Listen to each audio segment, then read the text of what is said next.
Have you ever had a thought so strange that it scared you? Maybe you were standing on the edge of a tall building and suddenly imagined jumping. Maybe you were holding something valuable and imagined throwing it away. Maybe you were sitting quietly and a completely random, disturbing thought appeared out of nowhere. The strange thing is that most people immediately react the same way. They think, "Why did I think that?" And sometimes, "What does that say about me?" But what if that question is based on a false assumption? What if the thought didn't say anything about you at all? What if the real mystery is why you assumed the thought was you in the first place? Most people spend their entire lives believing they are the voice inside their head, the constant narrator that comments on everything, the voice that worries about the future, the voice that replays embarrassing moments from years ago, the voice that judges people, complains, fantasizes, plans, and argues. It feels personal. It feels intimate. It feels like you. But have you ever stopped to ask why? Imagine sitting beside a river. Leaves are floating past on the surface. One leaf says, "I'm not good enough." Another says, "What if I fail?" Another says, "I wonder what happens after death." Another says, "I should have said something different in that conversation." You watch the leaves drift by. Some are pleasant. Some are disturbing. Some are completely ridiculous. Now ask yourself a question. Are you the leaves, or are you the one watching them pass?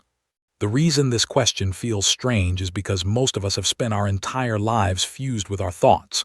We don't observe them, we become them. When an anxious thought appears, we become anxious. When an angry thought appears, we become angry. When a self-critical thought appears, we assume it must be telling the truth. But if thoughts were truly who you are, then who exactly is noticing them? Think about that carefully. Right now, you can observe your thoughts. You can notice them. You can disagree with them. You can even laugh at them, which means there must be a difference between the thought itself and the thing observing it. A camera cannot photograph itself. An eye cannot directly see itself.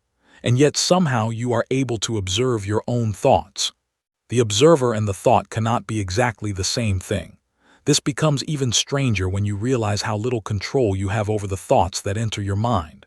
Try choosing your next thought, not the next word you say, not the next action you take, your next thought. Wait for it.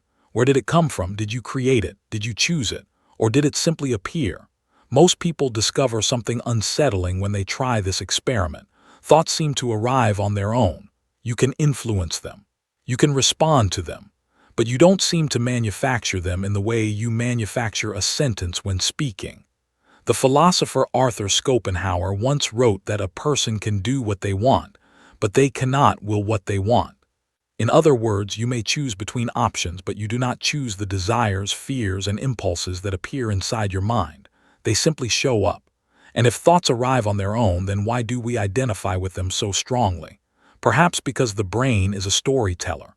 Human beings hate uncertainty. We want explanations. We want continuity. We want a stable sense of self. So the brain constantly weaves thoughts into a narrative. It creates a story called me. It says, "This is my personality. These are my beliefs. This is my history. This is who I am." The story is useful. It helps us function. But usefulness and truth are not always the same thing. Imagine you wake up tomorrow with every memory erased. You don't remember your name. You don't remember your family. You don't remember your beliefs. You don't remember your past. Would you still exist? Most people say yes. Something would still be there experiencing reality. The story would be gone, but the experiencer would remain, which raises a disturbing possibility. Maybe the story is not you. Maybe it never was. This question has haunted people for thousands of years. Buddhist monks sat in silence asking a strange thing. If everything about you changes, your body, your memories, your personality, then what exactly remains? And some modern neuroscientists have landed on an uncomfortable possibility. Maybe the answer is nothing. The neuroscientist Anil Seth argues that the stable self you have believed in your entire life is not something you discovered. It is something your brain is constantly inventing, a kind of controlled hallucination. And yet somehow you still feel like the same person you have always been. Why? What exactly is staying the same? Consider your childhood. The person you were at 5 years old is radically different from the person you are today. Different body, different knowledge, different fears, different desires. If you met your younger self, you might barely recognize them, yet you still call that child me. Why? What connects the two versions? The answer seems obvious until you try to define it. Is it your memories? But memories can be altered or lost. Is it your body? Your body has replaced most of its cells over time. Is it your personality? Personalities evolve. The deeper you search, the harder it becomes to find a permanent self hiding underneath. And this is where the rabbit hole becomes uncomfortable.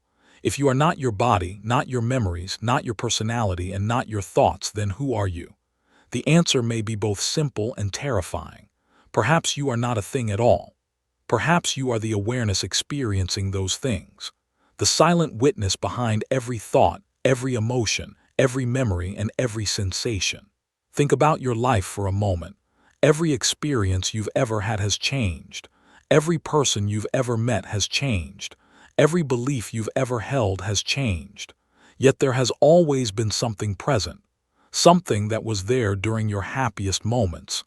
Something that was there during your darkest moments. Something that was there when you were a child and is still here now. Not the story, not the thoughts, the awareness itself. And maybe that's why people find silence so uncomfortable. When the distractions disappear, when the endless stream of thoughts slows down, we are left face to face with the question we spend most of our lives avoiding.